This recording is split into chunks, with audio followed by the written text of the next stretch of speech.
Ce programme est financé par les amis et partenaires du ministère de Joyce Meyer.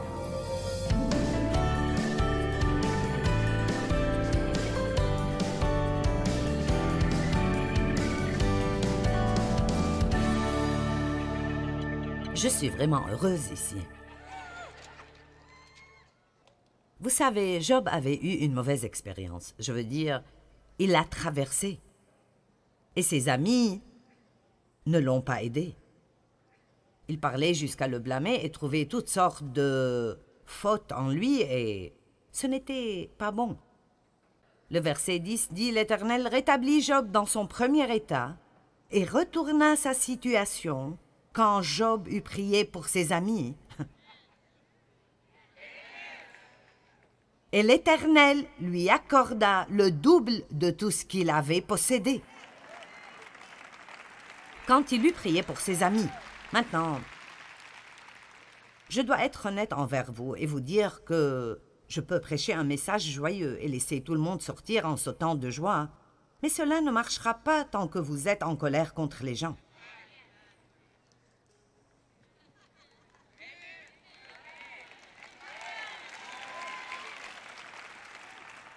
Les promesses de Dieu viennent avec des conditions.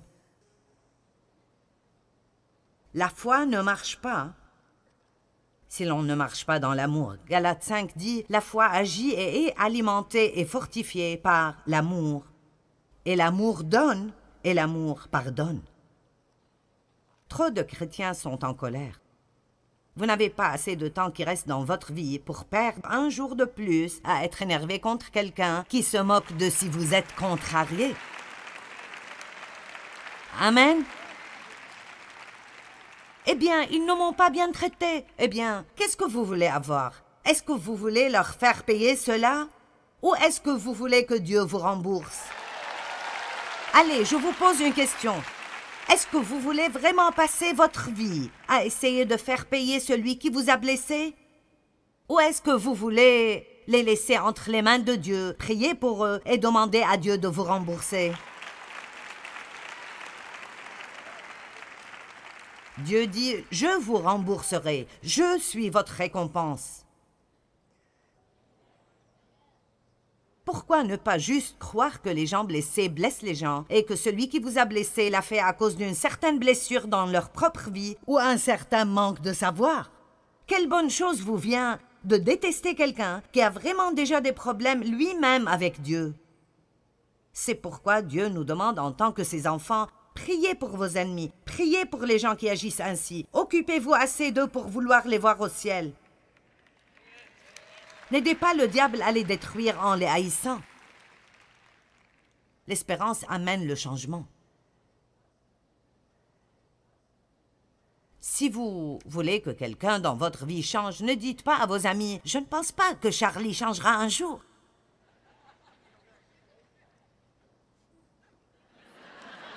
C'est mon meilleur regard maternel. Il y a certaines façons dont votre mère vous regarde, et vous savez le regard. Alors je vous donne ce regard aujourd'hui. Vous ne resterez plus en colère contre les gens. Dieu a une double bénédiction pour vous, et je veux que vous l'ayez. Amen.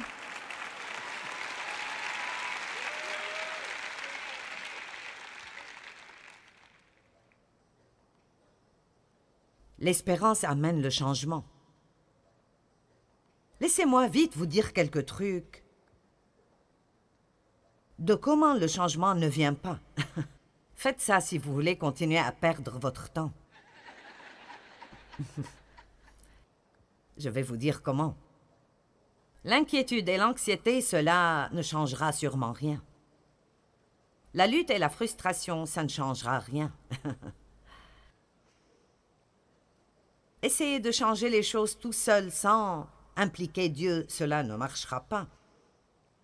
Seul l'humble reçoit l'aide, nous avons appris cela. Les idées géniales. Je sais ce que je ferai. Sarah. Oh. D'accord, je n'aurai pas de bébé. Je donnerai ma servante Agar à mon mari. Et il pourra coucher avec elle et j'aurai mon bébé.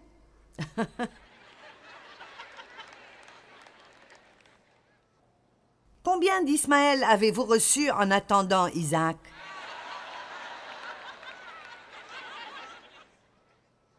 Elle en a eu assez d'attendre et elle a eu une idée de génie. Oh! Alors bien sûr, elle a eu un bébé. Elle l'a appelé Ismaël, ce qui veut dire homme de guerre. Et sûrement, c'est ce qu'ils ont obtenu. Ayez Ismaël si vous le voulez et vous passerez des années à changer ses couches.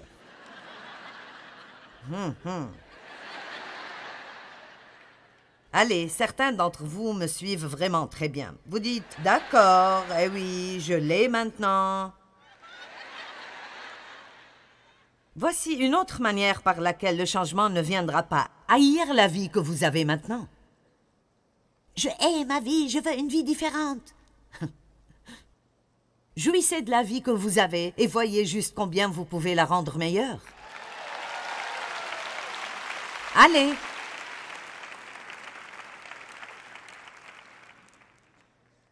Eh bien, je n'aime pas être moi.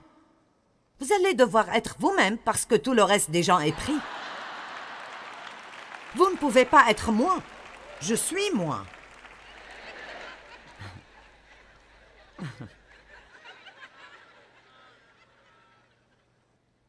Allez, certains d'entre vous ne s'aiment pas. Vous dites, je ne veux pas être moi-même. Eh bien, vous l'êtes. Mais je ne m'aime pas. Eh bien, vous allez avoir une vie misérable. Parce que où que vous alliez, vous voici. Vous ne fuirez pas loin de vous-même, pas une seule seconde. Vous devez aller à la salle de bain avec vous. Vous dormez avec vous, vous mangez avec vous, vous conduisez avec vous. Mais je ne m'aime pas. Eh bien, ressaisissez-vous, c'est ce que c'est. Amen. Voici une bonne perte de temps. Ne pas jouir d'où vous êtes en chemin vers où vous allez.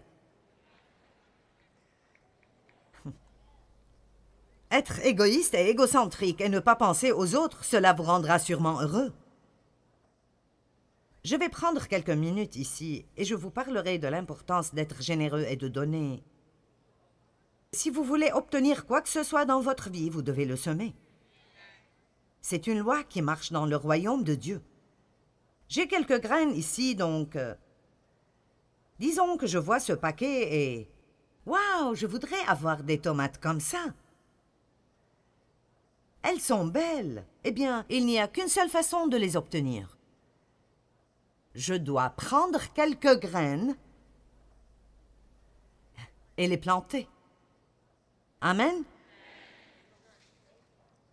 Je vais prendre un moment pour partager une histoire avec vous. Parce que ce qui arrive dans notre société est que le don entre les croyants diminue. C'est vraiment le cas. Et je ne veux pas arriver à ne pas pouvoir donner à quelqu'un l'aide dont il a besoin parce que les gens ne comprennent pas l'importance d'être généreux.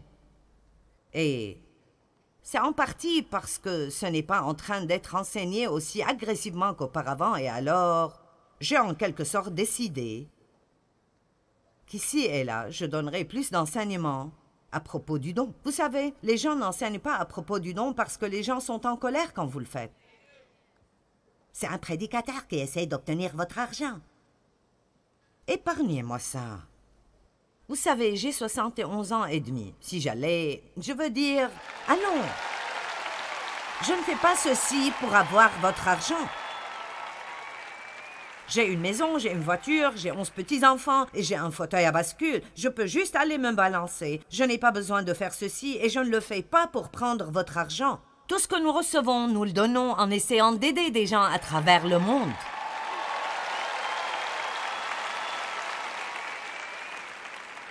Eh bien, j'ai entendu à propos de tel et tel. Eh bien, je ne suis pas tel et tel. Il y a des docteurs qui sont des charlatans, mais cela ne m'empêche pas de consulter un docteur.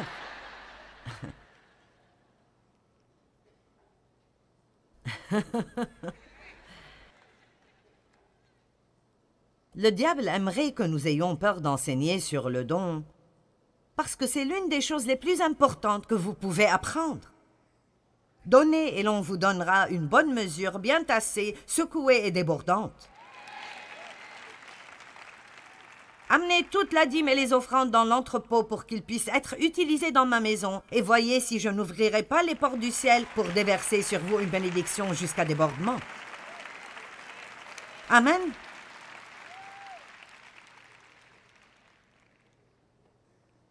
Dieu n'a pas besoin de notre argent. Nous avons besoin de donner. Nous avons besoin de donner. Pourquoi est-ce si difficile de donner un tout petit peu d'argent? Dans 1 Roi 17, il y a une histoire, et je vous suggère d'aller la lire vous-même. Je ne prendrai pas le temps de la lire en entier. Mais Élie était un grand prophète, et il y avait une famine dans la région. Et il vivait près d'un ruisseau, et le Seigneur le nourrissait surnaturellement. Il avait son eau du ruisseau, et les corbeaux lui ont amené de la nourriture. Et j'aime quand la Bible dit « Et le ruisseau se dessécha ». Quand votre ruisseau se dessèche, Dieu vous dit que c'est le moment de partir. Et Dieu lui a parlé en disant « Va à Sarepta, car j'ai pourvu une veuve là-bas qui s'occupera de toi. » Alors il y est allé et a trouvé cette veuve, mais le problème était qu'elle était, je dirais, pauvre, fauchée, déprimée et suicidaire. Maintenant, écoutez, je n'invente pas cela. Et c'est à elle que Dieu l'a envoyée.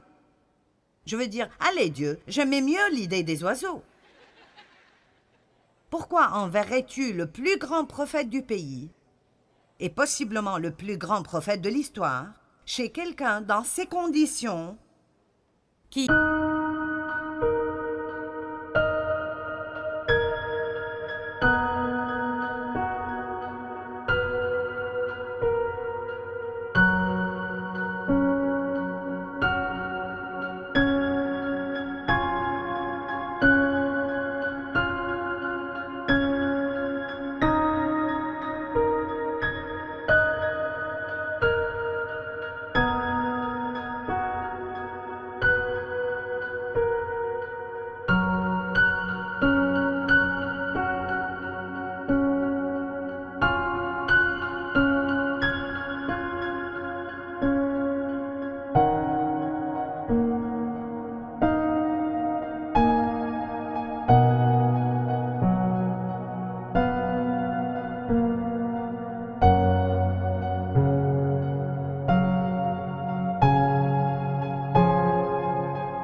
lui a dit quand il a demandé juste un peu de nourriture, elle a dit « J'ai seulement une toute petite fraction d'un repas et un tout petit peu d'huile. J'ai juste assez pour faire un bout de pain, le partager entre moi et mon fils, et puis nous allons le manger et mourir. » Je vous ai dit qu'elle était suicidaire.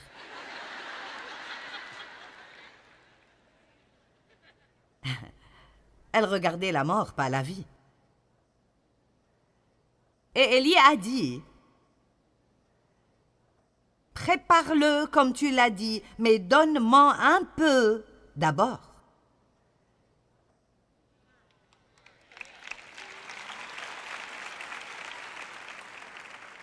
Vous savez comment cela irait dans les médias. Un évangéliste à la télé vient en ville et vole d'une pauvre veuve fauchée, déprimée et suicidaire.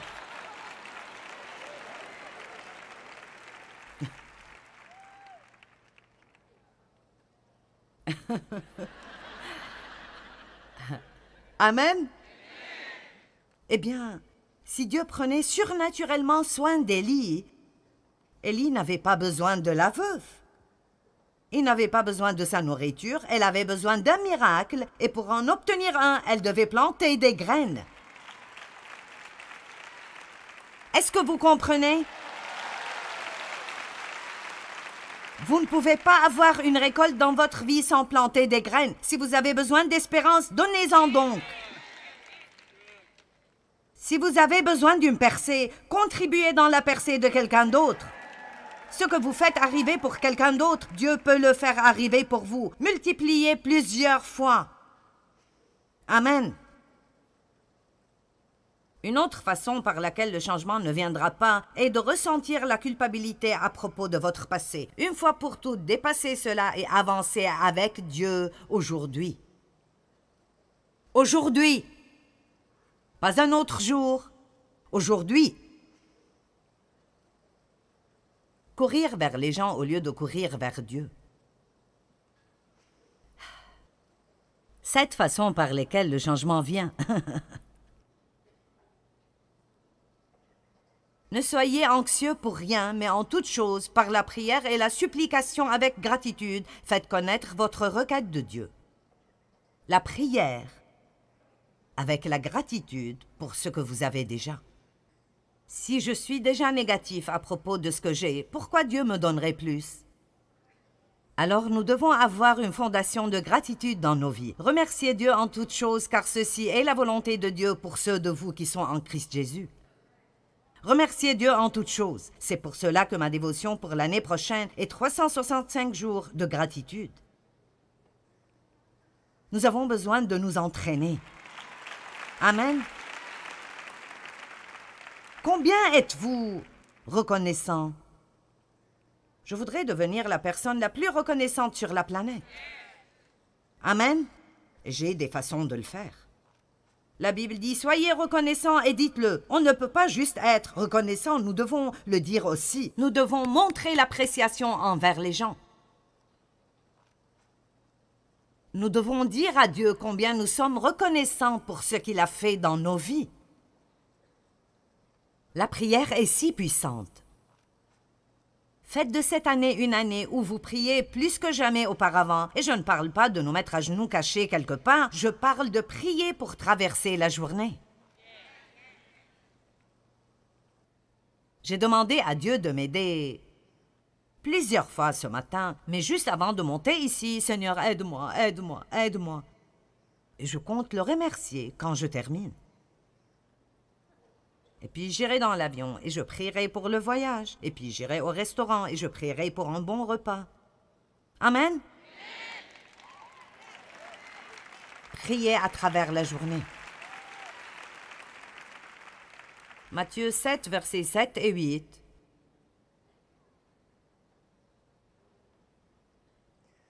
Espérez donc. Continuez à demander et on vous donnera. Continuez à chercher et vous trouverez.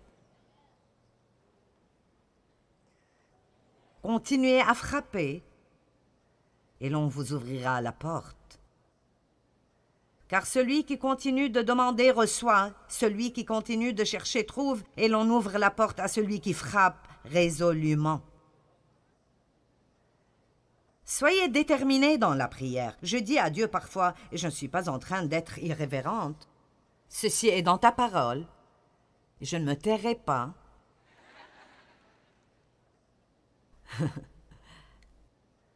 Avant de voir cela arriver dans ma vie, ou la vie de quelqu'un pour qui je prie. Et cela n'est pas être irrévérente. La Bible nous enseigne d'être persistant. Pas avec une attitude de « tu me dois quelque chose », mais montrez à Dieu sa parole. La Bible dit « priez la parole et rappelez-lui ses promesses ». Dieu, voici ce que tu as dit, et je suis dans l'attente. Je m'attends à voir ceci arriver dans ma vie ou dans la vie de la personne pour qui je prie. Allez.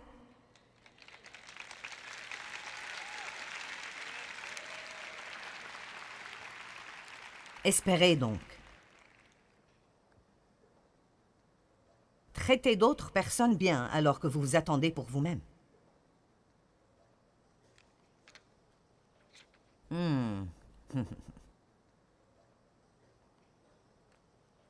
Priez et dites.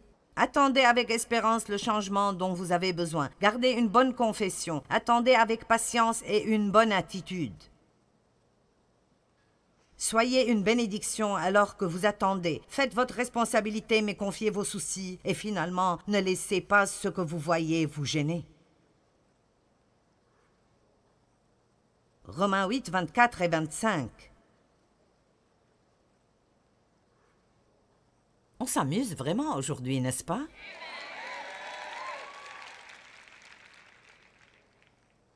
Voici l'endroit de joie.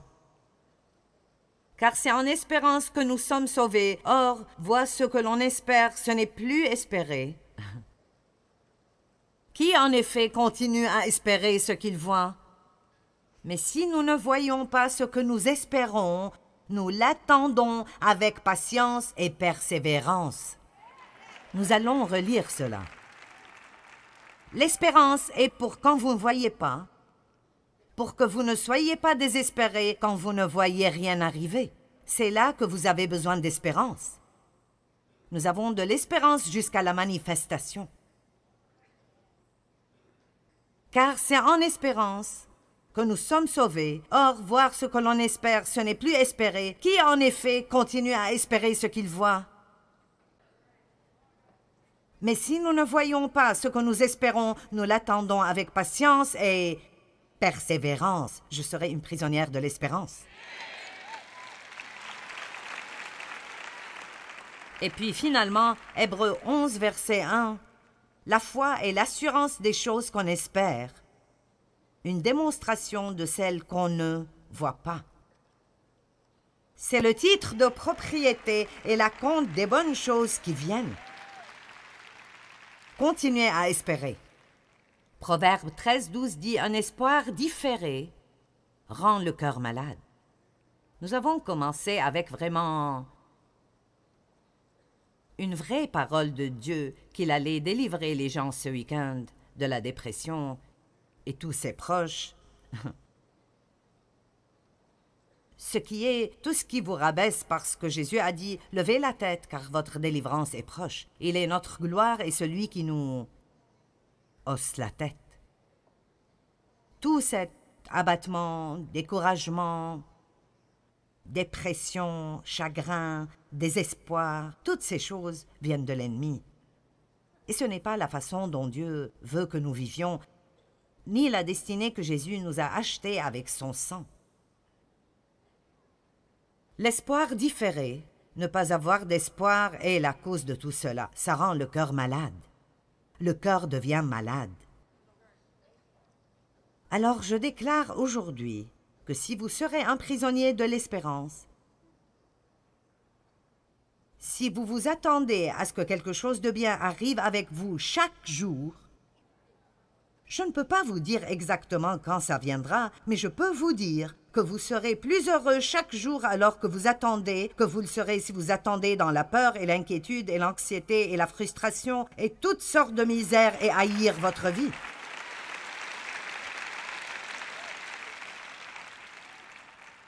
Je m'attends à ce que Dieu fasse de grandes choses. Je m'attends à ce que Dieu fasse de grandes choses. Ça me fatigue quand je fais ces conférences. Je me réveille fatiguée quand le samedi matin arrive. Vous savez, mais je crois toujours que Dieu me récompensera pour mon travail dur. Et alors, je suis plutôt curieuse de voir ce que Dieu fera. Je m'attends à ce que Dieu fasse quelque chose. Allez, pourquoi ne commencez-vous pas à vous amuser avec Dieu? Pourquoi ne pas juste être son fils ou sa fille et le laisser prendre soin de vous? Pourquoi ne pas juste vous débarrasser de votre attitude religieuse et commencer à dire « Dieu, mon meilleur ami pour la vie ». Amen. Et je crois que quelque chose de bien arrivera avec moi et à travers moi aujourd'hui et tous les jours. Amen.